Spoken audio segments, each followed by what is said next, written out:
くるみ山荘を訪問していただきありがとうございます。くるみ山荘は電気ガス水道の公共供給を受けないオフグリッドな環境です。朝の散歩に出かけます。多摩川の河川敷は朝からランニングやウォーキング、ガーデニングをする方が多数いらっしゃいます。5時少し前から目が覚めて、6時には軽い朝食、6時半から河川敷に来ました。このワンピースは少し長いので、散歩から帰ってから10センチほど短くしました。私の家事室はパソコンやミシンを使いやすいように設計されています。雑な作業ですが、裾を切って折り返してミシンをかけました。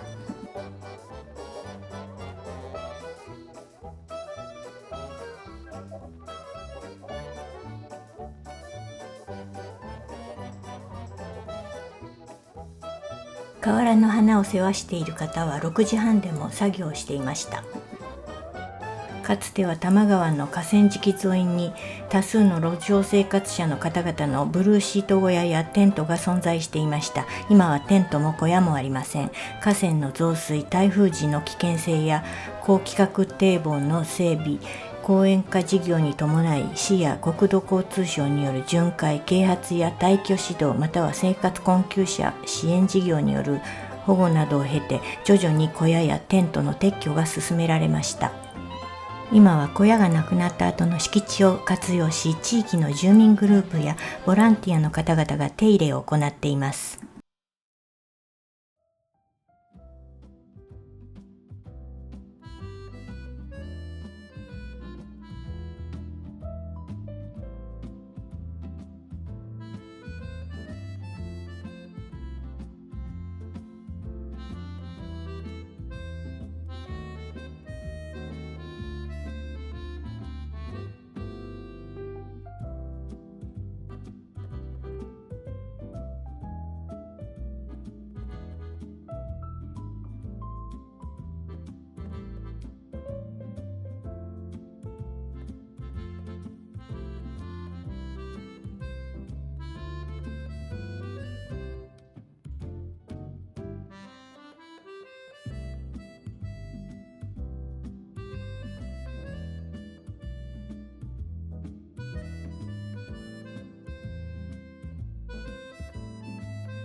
この木は大きく枝を伸ばしていて、メルボルンのモートンベイイチジクの木を思い出させてくれます。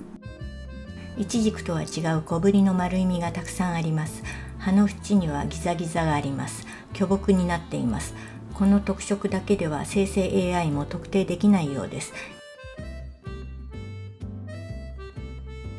子供の頃は飼っていたダルメシアンを連れて多摩川の対岸までよく行ったものでした。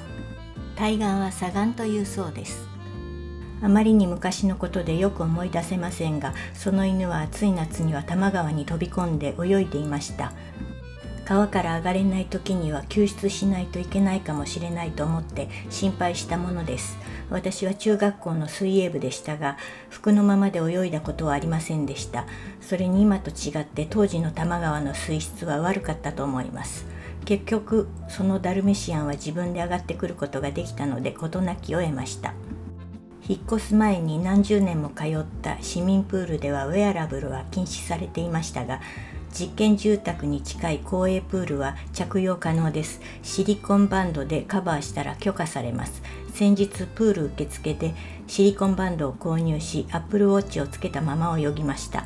これまでは50メートルプールで泳いでいたのでカウントが楽でしたが、その時に行ったプールは25メートルプールだったので、どれだけ泳いだかすぐにわからなくなります。でも Apple Watch ウルトラがあるから何メートル泳いだかすぐにわかります。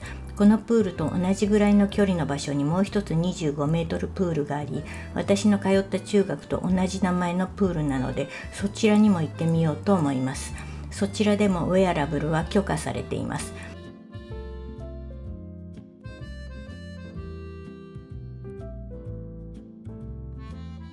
今日はくるみ山荘に息子とその友人が宿泊します。電気と水道の具合が悪いようで、大工の棟梁にお願いして様子を見ていただいています。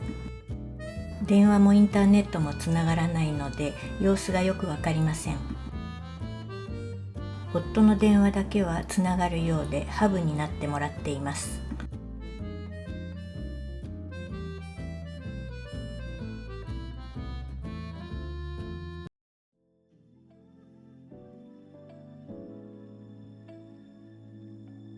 孫が電話をくれたようです。バナナを電話に見立ててお話をしてくれました。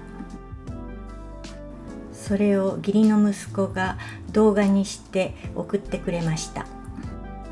夫が昨日車内で網だくじをして大きなマンゴーが当たり持って帰ってきたので、夫と私はマンゴーを電話に見立てて孫に電話をする動画を作って送りました。その後実際に電話をしました。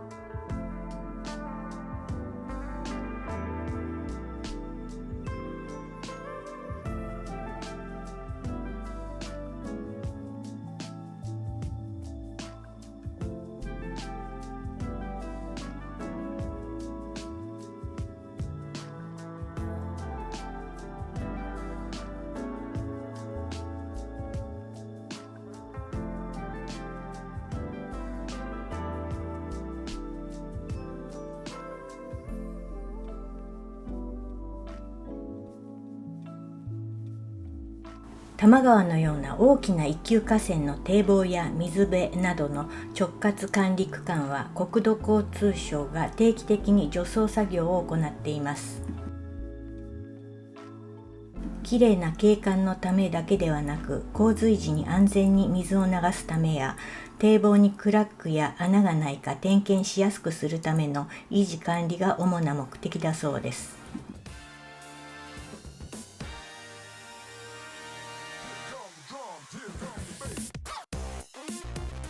河川敷には高さが2メートルほどになるセイタカアワダチソウが結構生えています。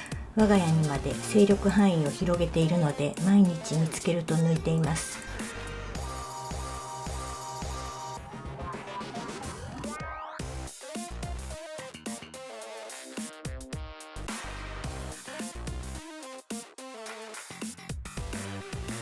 園芸のプロ集団5倍緑が整備してくれたテイカカズラのフェンスを全力で守るため雑草と戦っています。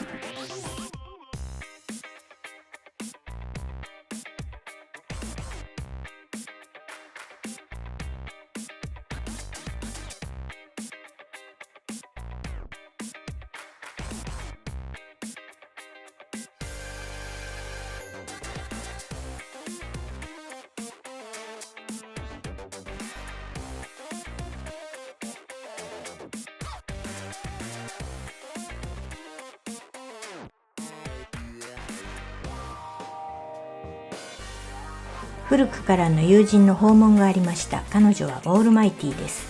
ボンゴレスパゲティを作りたかったのですが、大好きな鮮魚店魚力にたまたま売っていなかったので、またウルメイワシのオーブン焼きを作りました。魚力では私はイワシの開きを注文する客として知られているようです。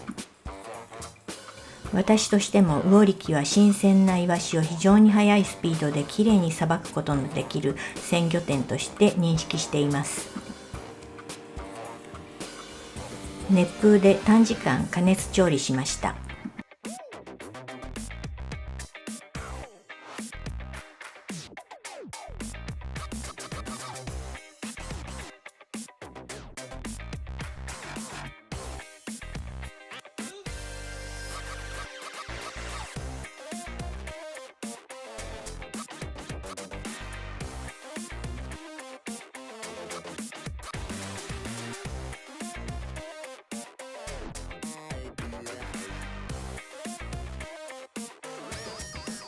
アンチョビを入れているのと同じと思ってパスタに添えます。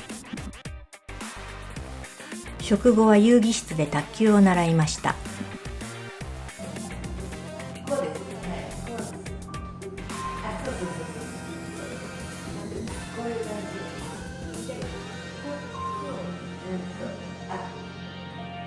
ここを締めて、でここで動かす、ウエストから、そうそうそう、それでここはちょっと下も上向いて、前回は箱根のリゾートマンションで卓球を教えてもらいました。彼女のコーチングが素晴らしくて、私も楽しくレッスンを受けました。この日の目標はミスをしないように20回続けて打つことでした。コーチングをしてくれた友人にはプロジェクターでボラボラ島の映像を楽しんでもらっています。夫は試合ができるようにとスコアボードやたくさんのボールを用意してくれていました。くるみ山荘は卓球歴2日なので試合はできません。夕方の多摩川河川敷です。いろいろなスポーツができるように整備されています。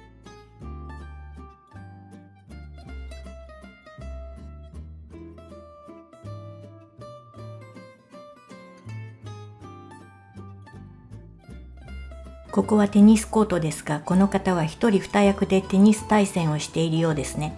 珍しい光景を見せていただきました。